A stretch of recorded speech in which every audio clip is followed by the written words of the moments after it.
আর জান্নাতীদের 120 কাতার হবে। কত কাতার?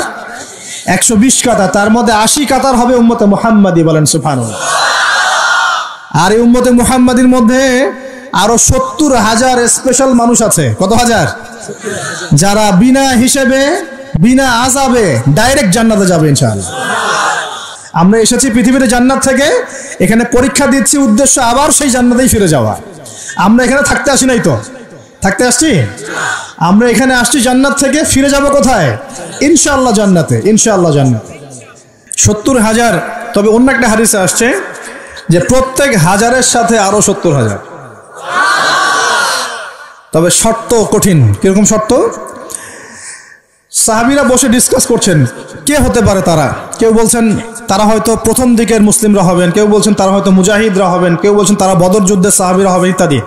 তখন নবী সাল্লাল্লাহু আলাইহি ওয়াসাল্লাম আবার চলে আসলেন, ব্যাক করলেন। ব্যাক করে বলছেন তোমরা কি এই বিষয়ে কি বিষয়ে কথা বলছিলে? তখন সাহাবীরা বললেন আমরা তো ডিসকাস করছিলাম যে কারা হতে পারে সেই 70,000। নবীজি বললেন শোনো, ওই 70,000 মানুষ, এক নাম্বার, ওই 70,000 মানুষ পাখি উড়িয়ে ভাগ্য গণনা করে না। প্রথম কাজটা কি?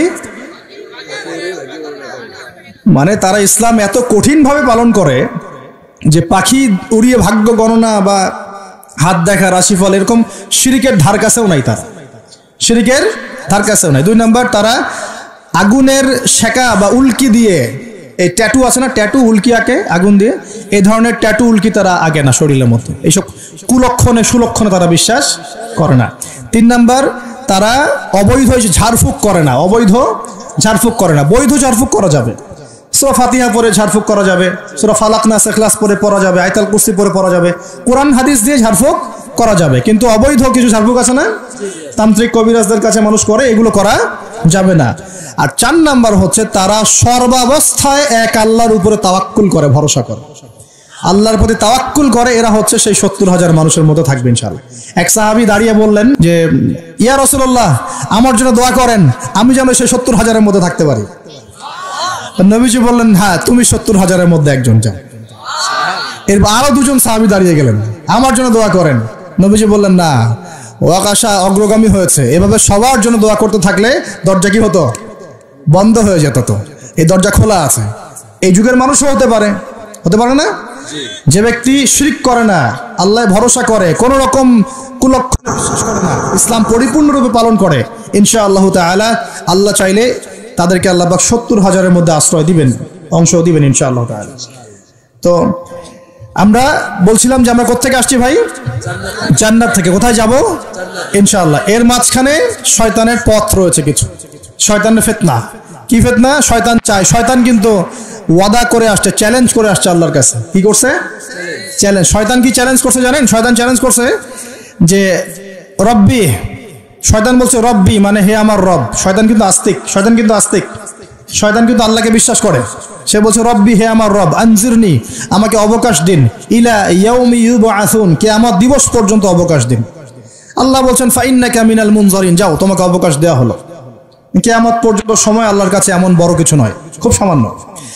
এবার সে বলছে রব্বি ফাবিমা আগওয়াইতানি, হে আল্লাহ, যে আদমের জন্য আজকে আমাকে জান্নাত থেকে বের করে দেয়া হলো সিজদা না করার কারণে, লা আকুদান্না লাহুম সিরাতাকাল মুস্তাকিম, ওই আদমকে জাহান্নামে নেয়ার জন্য আমি সরল পথে ওত পেতে বসে থাকবো। বসে থাকে না শয়তান? সুম্মা লাআতিয়ান্না মিন বাইনি আইদিহিম, খুব ভালো করে জায়গাটা বোঝেন প্রিয় ভাইরা। শয়তান চ্যালেঞ্জ করে বলছে সুম্মা, এরপরে আমি আসব আদম সন্তানের সামন থেকে। কোথা থেকে? এই সামন থেকে মানে অর্থ হচ্ছে দুনিয়া, মানে আপনাকে দুনিয়ার সমস্ত ফিতনা এসে প্রলুব্ধ করে রাখবে। কারণ দুনিয়া চোখের সামনে দেখা যায় না, দেখা যায়। দুনিয়ার অভাবের ধোঁকা দিবে, বেকারত্বের ধোঁকা দিবে, হতাশা, এইটা সেইটা, স্বামী স্ত্রীর ফিতনা, পরিবারের ফিতনা, সামাজিক ফিতনা, আপনাকে দুনিয়ার এই ফিতনা এসে ব্যস্ত রাখবে, রাখে না? এটা হচ্ছে সামন থেকে আসা। ওয়ামিন খালফিহিম, পিছন থেকে আসবো। পিছন থেকে মানে আপনাকে পরকাল সম্পর্কে হতাশ করে দিবে এবং পরকাল সম্পর্কে আপনাকে কুধারণা সৃষ্টি করবে এবং পরকাল সম্পর্কে আপনার মধ্যে একটা গাফেলতি সৃষ্টি করে দিবে যে পরকাল না, পরে দেখা যাবে। হ্যাঁ, পিছনে কি আছে? পরকাল না? পিছনটা পরকাল। তো পরকাল আসবে যখন, তখন দেখা যাবে। হ্যাঁ, বৃদ্ধ হলে তখন তওবা করে নিব, এখনো কি তাড়াহুড়ার কি আছে, পরে দেখা যাবে শেষ বয়সে। এরকম করে আপনাকে ভুলিয়ে ভালিয়ে রাখবে পিছন থেকে। আবার হতাশ করে দিবে, আমার পরকালে আমার জান্নাত হবে না, আমি তো এত আমল করতে পারি নাই, হ্যাঁ আমার কি হবে, আমার আত্মহত্যা ছাড়া কোনো পথ নাই, এভাবে হতাশ করে ফেলবে আপনাকে পিছন থেকে। সুম্মা লায়াতিয়ান্না মিন বাইনি আইদিহিম ওয়া মিন খালফিহিম, সামনে থেকে আসবো, পিছন থেকে আসবো, ওয়া আন আইমানিহিম, ডান দিক থেকে আসবো। ডান দিক মানে কি? এটার ব্যাখ্যাও চমৎকার। ডান দিক মানে কি? আমরা বলি না ডান পক্ষ খুব ভালো মনে করি না? ডান পক্ষ ভালো, ডান দিকটা ভালো, শুভ মনে করি তো। ডান দিক হচ্ছে আপনাকে নেক্সট সুরতে সে ধোকায় ফেলবে। ডান দিক মানে কি? নেক্সট সুরতে ধোকায় ফেলবে। মনে করেন ডান দিক মানে ভালো, মানে আপনি নামাজ পড়ছেন কিন্তু নামাজের মধ্যে শিরক ঢুকাই দিবে, মানুষ দেখতেছে ভালো করে নামাজ পড়ে, নামাজ যাকাত দিচ্ছেন, দান সৎকার করছেন, মনের মধ্যে রিয়া ঢুকাই দেবে, ভালো কাজই তো করছে, ঠিক আছে, মানে হ্যাঁ এটাও ঠিক। ওই যে হালাল প্রেমের দিকে উদ্বুদ্ধ করার চেষ্টা করবে, ডান নেক্সট সুরতে ধোকা, নেক্সট সুরতে, হ্যাঁ নেক্সট মানে আলেম হয়েছে মানুষ, সবাই একদম বড় বক্তা আলেম সব বলছে, মনের মধ্যে অহংকার, নেক্সট সুরতে ধোকা, ঠিক আছে। বা মনে হচ্ছে যে এক ভাইয়ের গীবত তহমত সমালোচনা করাকে সে দিনের পথে সংগ্রাম মনে করছে, নেক্সট সুরতে ধোকা। হ্যাঁ, এক ভাইয়ের সমালোচনা করা, গীবত করা, তার চরিত্র উদ্ধার করে ফেলা, এটাকে সে মনে করছে যে দিনের জন্যই করছে, ঠিক আছে, নেক্সট সুরতে ধোকা। নেক্সট সুরতে ডান দিক থেকে মানে কি? নেক্সট সুরতে আপনাকে ধোকায় ফেলে দিবে, ফেলছে না? ফেলছে। কিন্তু এটা কিন্তু ডেঞ্জারাস। এটা কাদের জন্য? এটা আবেদ মানুষদের জন্যই, যারা আল্লাহকে মানে, রাসূলকে মানে, চেষ্টা করে দিনের পথে চলার জন্য, এদেরকে সে ডান দিক থেকে আসবে আর কি, মানে আমাদের ক্ষেত্রে আল্লাহ পাক হেফাজত করুন বলি আমিন। আর চতুর্থটা হলো ওয়া আন শামাইলিহিম, ওদের বাম দিক থেকে আসবে। এটা কেমন? এটা হচ্ছে ফাসেক জালেম শ্রেণীর মানুষ যারা, তাদের সামনে মদ, জুয়া, জেনা সবকিছু উন্মুক্ত করে দিবে, এগুলোর পিছনে ছোট এখন। তো এইভাবে চতুর্দিক থেকে শয়তান আসবে এবং বলবে, আল্লাহকে বলেছে ওয়ালা তাজিদু আকসারাহুম শাকিরিন, আল্লাহ আপনি বেশিরভাগ আদম সন্তানকেই শুকরগুজার পাবেন না। এটা কি বাস্তব না? এখন বেশিরভাগ মুসলিম নামাজ পড়ে না? পড়ে না? বেশিরভাগ মুসলিম যাকাত দেয় কি দেয় না? রমজান মাস আসছে দেখবেন বেশিরভাগই অনেকেই রোজা রাখবে না, আছে না? রমজান মাসে মানুষ বেপরদায় চলছে না? রোজা রেখেও মানুষ মাপে কম দিবে না? নামাজ পড়ে ওষুধ খাচ্ছে না? মানে বেশিরভাগ মানুষ কিন্তু সত্যি সত্যি আল্লাহর পথে নাই। এই পৃথিবীতে বেশিরভাগ মানুষ বলছে আল্লাহর সন্তান আছে, নাউজুবিল্লাহ। খ্রিস্টানরা বলছে না আল্লাহর সন্তান আছে? তো বেশিরভাগ মানুষকে আমি পথভ্রষ্ট করে ছাড়বো, শয়তান কিন্তু বলে গেছে, এবং সেটা কিন্তু বাস্তব হচ্ছেও। আল্লাহ পাক অন্য সূরায় বলেছেন ওয়া কালিলুম মিন ইবাদিয়াশ শাকুর, আমার শুকরগুজার বান্দা খুব কম হবে। কি হবে? কম হবে। হাদিসের মধ্যেও আসছে যে তোমরা ৭৩ দলে ভাগ হয়ে যাবে। কত দল? তার মধ্যে একটা মাত্র দল জান্নাতে যাবে। কয়টা দল? মা আনা আলাইহি ওয়া আসহাবি, আমি যার উপরে আছি, আমার সাহাবীরা যার উপরে আছেন। তো বুঝতে পারছি যে জাহান্নামে বেশিরভাগ মানুষই যাবে, অল্প মানুষই জান্নাতে যাবে। তবে জান্নাতীদের মধ্যে বেশিরভাগ হবে উম্মতে মুহাম্মাদের মতে ইনশাআল্লাহ তাআলা। আর তবে সুসংবাদ আছে। সুসংবাদ কি? আল্লাহ রাব্বুল আলামিন আমাদের নবীজিকে একটা ওয়াদা করেছেন, এটা গিফট, হাদিয়া দিয়েছেন। কিরকম হাদিয়া? আমাদের নবীজিকে আল্লাহ পাক বলেছেন, হে মুহাম্মদ সাল্লাল্লাহু আলাইহি ওয়াসাল্লাম, তোমার উম্মতের মধ্যে কোনো ব্যক্তি যদি আসমান জমিনের সমান গুনাহ করে কিন্তু তার আমল নামায় শিরকের কোনো পাপ থাকে না, শিরকের কোনো গুনাহ নাই, আমি তার সামনে আসমান জমিন সমান ক্ষমা নিয়ে হাজির হব ইনশাআল্লাহ। মানে যে ব্যক্তি লা ইলাহা ইল্লাল্লাহ মন থেকে পড়েছে, আমল করার চেষ্টা করেছে, শিরক থেকে বেঁচে থাকার চেষ্টা করেছে, ইনশাআল্লাহ একদিন না একদিন সে জান্নাতে যাবেই যাবে ইনশাআল্লাহ। এটা তো খুশির কথা আমাদের জন্য। আল্লাহ পাক আমাদেরকে তাওহীদপন্থী বানাক এবং শিরক থেকে বাঁচিয়ে রাখুন, দোয়া করি। এখন মুমিনের সংজ্ঞা তো বুঝলেন, এই সমস্ত গায়েবে আমরা বিশ্বাস করি বলেই আমরা কি মুমিন। এই মুমিনদেরকে আল্লাহ পাক বলছেন ইত্তাকুল্লাহ, তোমরা আল্লাহকে ভয় করো। কি করো? আর মুমিন হলেই মুত্তাকি হওয়া যাচ্ছে না। মুমিনদেরকে আল্লাহ পাক বলছেন যে আল্লাহকে ভয় করো। আল্লাহকে ভয় করার মানে কি? এক কথায় আমি একটা অ্যানসার দিচ্ছি। সূরা হাশরে চলে যান। কোন সূরা? সূরা হাশর। এই সূরার 7 নম্বর আয়াত। কত নম্বর? আল্লাহ পাক বলছেন ওয়ামা আতাকুমুর রাসূলু ফাখুযুহু, রাসূলুল্লাহ সাল্লাল্লাহু আলাইহি ওয়াসাল্লাম তোমাদেরকে যা যা দিয়েছেন সব গ্রহণ করে নাও। রাসূল যা যা দিয়েছেন গ্রহণ করে নাও। ওয়ামা নাহাকুম আনহু ফান্তাহু, রাসূল যা যা নিষেধ করেছেন ছেড়ে দাও। সোজা কথা, রাসূল যা যা নিষেধ করেছেন ছেড়ে দাও। এই একটা মূলনীতি মেনে চলতে পারলেই মানুষ মুত্তাকি হয়ে যাবে ইনশাআল্লাহ। এত বেশি কথার দরকার নাই। এই একটা মূলনীতি, রাসূল যা যা দিয়েছেন নিয়ে নাও, রাসূল যা থেকে নিষেধ করেছেন ছেড়ে দাও। ইনশাআল্লাহ তোমরা সফল হয়ে যাবে, মুত্তাকি হয়ে যাবে। রাসূল কি দিয়েছেন একটু গুছাই দিই আপনাকে। এই যে ঘুমাবো আমরা, আচ্ছা শুরু করি আপনার চেহারা। রাসূল কি আমাদেরকে ক্লিন শেভ চেহারা দিয়েছেন? হ্যাঁ, আজকে এক ভাই আমাকে টেক্সট করলো, কোথায় জানি বাংলাদেশের বাধ্যতামূলক করা হয়েছে একটা প্রতিষ্ঠানে ভর্তি হতে হলে ক্লিন শেভ করতে হবে। তো চিন্তা করেন কিভাবে ফোর্স করা হচ্ছে। এভাবে তো বলতে পারতেন যে যার ইচ্ছা হয় সে শেভ করবে, যার ইচ্ছা হয় সে দাড়ি রাখবে। এটা চাপিয়ে দেওয়া হলো না, হলো? এটা চাপিয়ে দেওয়া হলো না। আমরা যদি বলি যার ইচ্ছা হয় সে শেভ করবে, যার ইচ্ছা হয় সে দাড়ি রাখবে, এটা কি চাপিয়ে দেওয়া হলো? এটা কি দাড়ি রাখা চাপিয়ে দিলাম? কিন্তু তারা বলছে দাড়ি শেভ না করলে ভর্তি হওয়া যাবে না। চাপিয়ে দিল না? ধ্বংস হোক এদের। কি হোক এদের? ধ্বংস হোক। আল্লাহ পাক ধ্বংস করুক এদেরকে। যারা নবীর সুন্নতকে এভাবে জবাই করে এদেরকে ধ্বংস করুক আল্লাহ পাক। একটা মানুষ একা একা করে একটা জিনিস, একা একা সে করে, একা একা সে নিজের আমল মনে করে, তার কাছে মনে হয়, সে মনে করে হ্যাঁ এটা একটা গুনার কাজ করছি, এক সময় ছেড়ে দেবো ইনশাআল্লাহ, মনে করেন এমন মানুষ। এদেরকে আল্লাহ মাফ করে দিবেন ইনশাআল্লাহ। এই মানুষগুলোকে আল্লাহ মাফ করে দিবেন ইনশাআল্লাহ। আমি আল্লাহকে চিনি, আমার কাছে মনে হয় আমি আল্লাহকে চিনি। একজন মানুষ মনে করে একটা শেভ করতেছে, কিন্তু তার মনে হয় যে না আসলে শেভ করাটা খারাপ কাজ, এটা খারাপ কাজ, এটা আসলে আমি বাধ্য হয়ে করছি বা করতে হচ্ছে, ইনশাআল্লাহ আমি আর একটু বড় হলে ছেড়ে দিব, ইনশাআল্লাহ আল্লাহ চাইলে তাকে মাফ করে দিবেন ইনশাআল্লাহ। আর একজন এটাকে করতে বাধ্য করছে, না এটা করতেই হবে, রাখা যাবে না সুন্নাত, এটা কাটতে হবে, শেভ করতে হবে, এ মাফ পাবে না ইনশাআল্লাহ তাআলা, ইল্লা মাশাআল্লাহ, ইল্লা মাশাআল্লাহ। তো চাপিয়ে দেওয়া খুব খারাপ জিনিস। কেন চাপিয়ে দিবেন আপনি? কেন চাপিয়ে দিবেন? আর একজন পুরুষের সৌন্দর্যই তো হচ্ছে দাড়ি।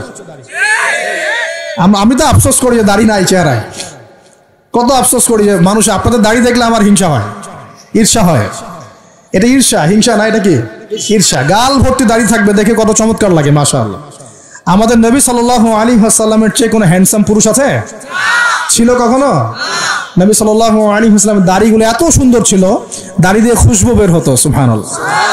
এমনিতেই দাড়িতে মেহেদি না দিয়েই দাড়ি একটু ব্রাউন রঙের দাড়ি ছিল, মেহেদি দেওয়া লাগতো না, এমনি ব্রাউন কালার দাড়ি। বুঝতে পারছেন না মনে হয়? অনেক টকটকা ফর্সা মানুষ ছিলেন তিনি।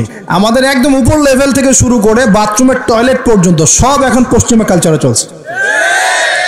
কোন কোন জায়গায় এমন টয়লেট দেখা যায় যে দাঁড়ায়ও পেশাব করার বুদ্ধি নেই, দেখেন নাই মনে হয়?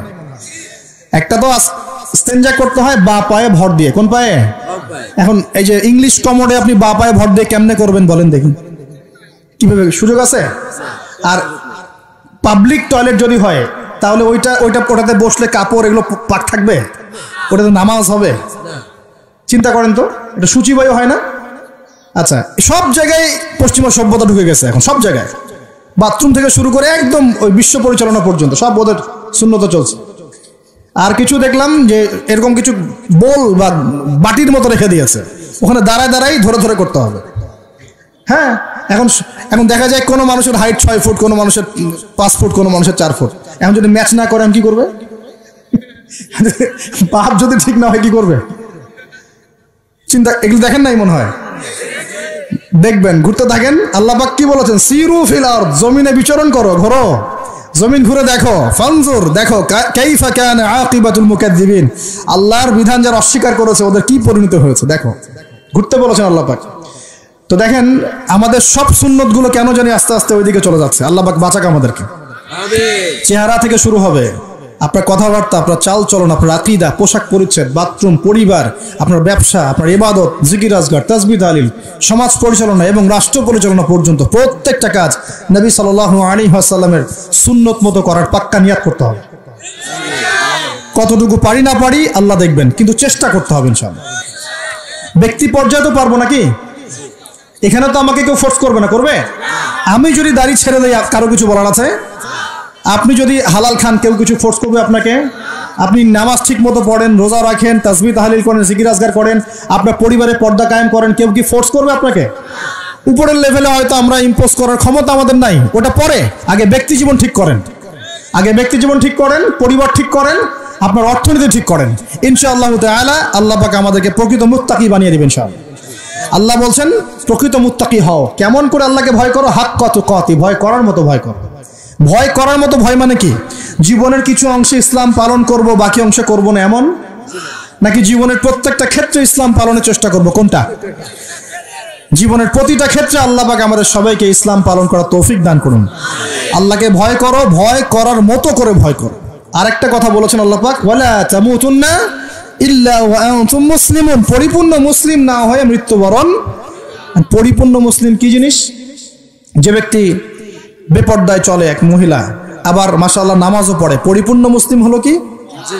একজন ব্যক্তি 5 ওয়াক্ত নামাজি মাশাআল্লাহ, কিন্তু টেবিলের নিচ দিয়ে ঘুষ নিচ্ছে, পরিপূর্ণ মুসলিম হলো? একজন ভাই রোজাদার মাশাআল্লাহ, রোজা রেখেছেন, কিন্তু রোজা রেখে ব্যবসা করছেন, মাপে কম দিচ্ছেন, পরিপূর্ণ মুসলিম হলো? একজন যুবক আল্লাহর জন্য কাজ করছে মাশাআল্লাহ, আবার এদিকে হারাম সম্পর্কে লিপ্ত, পরিপূর্ণ মুসলিম হলো কি?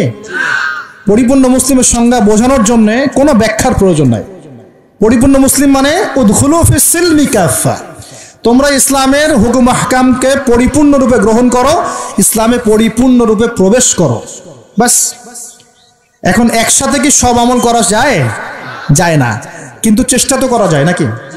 আমরা শুরু করি, আমরা চেষ্টা করি, ব্যক্তি পর্যায় থেকে শুরু করি, পরিবারটা ঠিক করার চেষ্টা করি, হালাল খাওয়ার চেষ্টা করি, ইবাদত বাড়িয়ে দেই, দ্বীনের জ্ঞান অর্জন করি, ওলামায়ে কেরামের সোহবতে থাকি, আল্লাহর জিকির বাড়িয়ে দেই, ইনশাআল্লাহ তাআলা আল্লাহ পাক অনেক বড় জায়গায় নিয়ে যাবে ইনশাআল্লাহ তাআলা।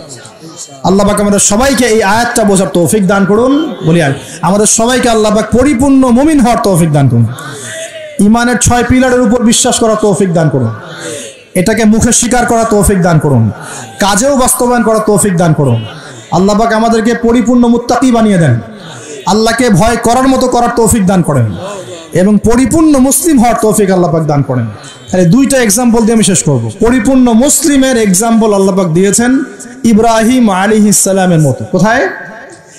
ইব্রাহিম আলাইহিস সালামের স্ত্রীকে এবং সন্তানকে আল্লাহ পাক বলছেন রেখে আসো ওই মক্কার জনমানব শূন্য জায়গায়।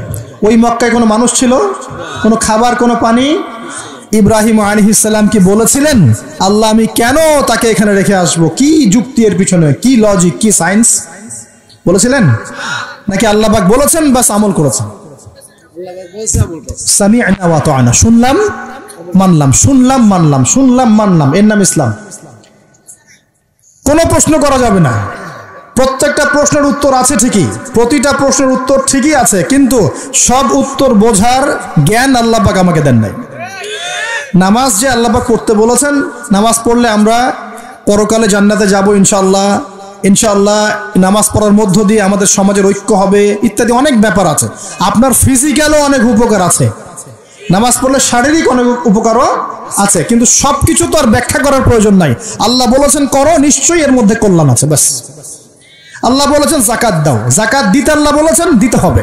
এটা কেন দিব? আল্লাহ কি অন্যকে খাওয়াতে পারেন না? আমাকে খাওয়াতে হবে কিনা? এত যুক্তি তর্কের দরকার নাই। আল্লাহ পাক জাকাত দিতে বলেছেন, নিঃসন্দেহে এর পিছনে অর্থনৈতিক সমৃদ্ধি আছে। আল্লাহ বলেছেন রমজান মাসে রোজা রাখো, এটা এটা এটা রাখলে আধ্যাত্মিক অর্জন হবে, তাকওয়া অর্জন হবে। আমরা রমজান মাসে তারাবি পড়ি, ইবাদতের মৌসুম, কোরআন খতম দেই, আমরা জিকির করি, অন্যকে ইফতার করাই, জাকাত দেই, সাদকাতুল ফিতর দেই, কত ইবাদত করি রমজান মাসে। আল্লাহ পাক করতে বলেছেন, এর পিছনে আরো অনেক কল্যাণ আছে, হয়তো আমরা জানি না। আমার শরীরে হয়তো এমন অনেক সমস্যা হতো যেটা রমজান মাসে রোজা রাখার ফলে শরীর ঠিক হয়ে গেছে, হবে না? ওযু করি, আমরা ওযু করি পবিত্রতা অর্জন করার জন্য, নামাজের জন্য, কিন্তু এই ওযু করার বদৌলতে অনেক ভাইরাস ব্যাকটেরিয়া থেকে আল্লাহ আমাদেরকে বাঁচান না? সব কিছুর পিছনে কোনো না কোনো কারণ আছে, সব কারণ হয়তো আমার জানা নাই। এই জন্য আল্লাহ পাক বলেছেন সামি'না আতা'না, এর নাম মুসলিম, শুনলাম মানলাম, এর নাম মুসলিম। সব এত প্রশ্ন করা যাবে না, ওইটা কেন, এইটা কেন, পর্দা কেন, এই যুগে পর্দা কেন, ইসলামের চোরের হাত কাটার বিধান কেন? কেন হাত কাটার বিধান? এই এলাকায় যদি একটা চোরকে সবার সামনে হাত কেটে দেয় কেউ, এলাকায় চুরি বাড়বে না কমবে? কি মনে হয় আপনাদের? আর যদি তাকে বিভিন্ন ফাঁক করে বের করে দেন, ছেড়ে দেন, চুরি আরো বাড়বে না কমবে?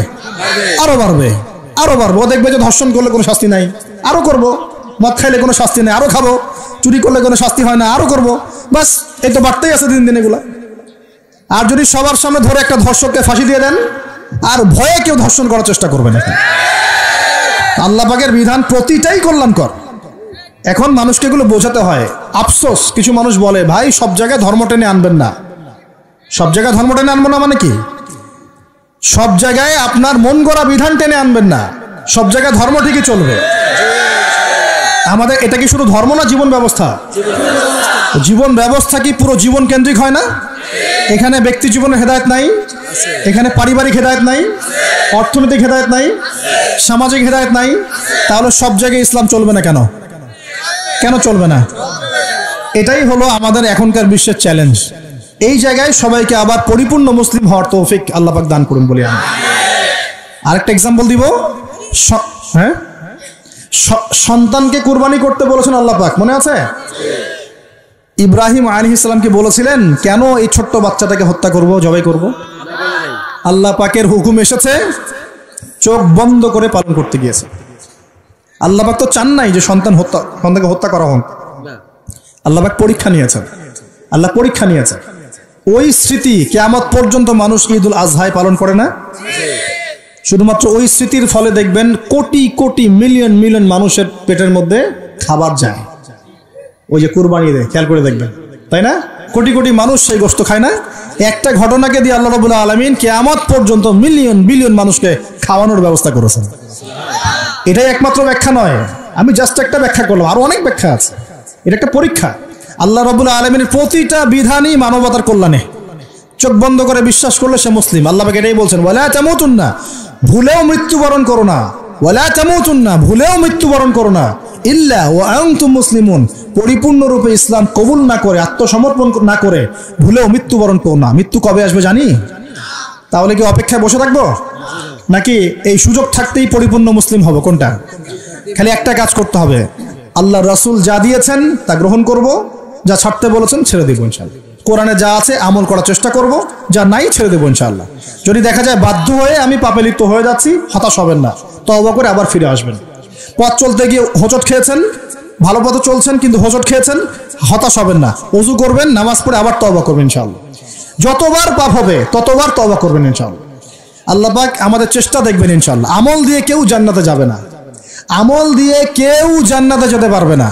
আল্লাহ পাক যাকে রহম করবেন, দয়া করবেন, শুধু সে ব্যক্তি জান্নাতে যাবে ইনশাআল্লাহ। আর ইনশাআল্লাহ যদি আমরা চেষ্টা করি, মন থেকে 100% চেষ্টা করি, ইনশাআল্লাহ আল্লাহ পাক ওই চেষ্টার ওসিলায় হলেও আমাদেরকে মাফ করে দেবেন ইনশাআল্লাহ। আমরা আশাবাদী আল্লাহ পাক আমাদের সবাইকে ক্ষমা করবেন ইনশাআল্লাহ তাআলা।